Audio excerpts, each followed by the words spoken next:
ফেলে দিইনি।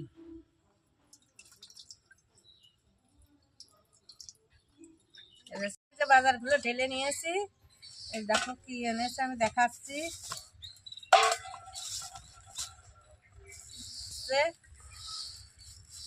মাছটা ঢেলে নিই।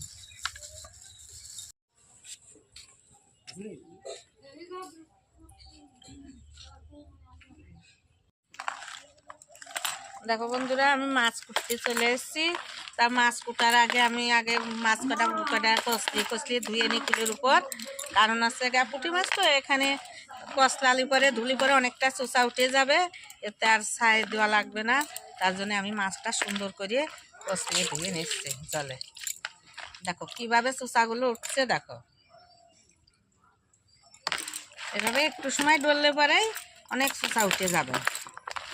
দেখো বন্ধুরা, মাছগুলো আমার পুরো ধোয়া হয়ে গেছে পরিষ্কার করে। দেখো কত সুন্দর মাছ ধুয়েছে, দেখো কত সুন্দর লাগছে মাছগুলো। কিন্তু এখন আমি মাছ কুটে নিই, তবে এখন মাছগুলো আমি কুটে নেব।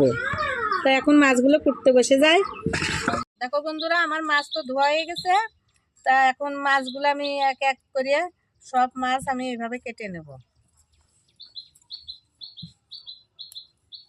দেখো এক এক করে সব একটা একটা করে এইভাবে ঠিক মাছগুলো আমি কেটে নেব।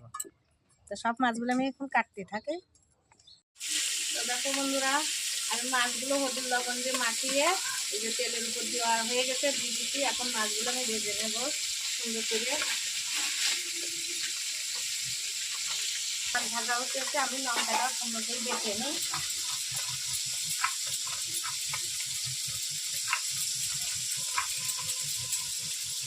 এখন ঢেলে নিলাম।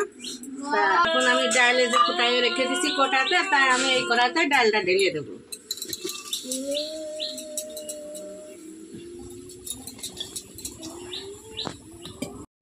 রান্না বাড়ি করে নিয়ে চলে এসেছি। এই যে এখানে ভাত,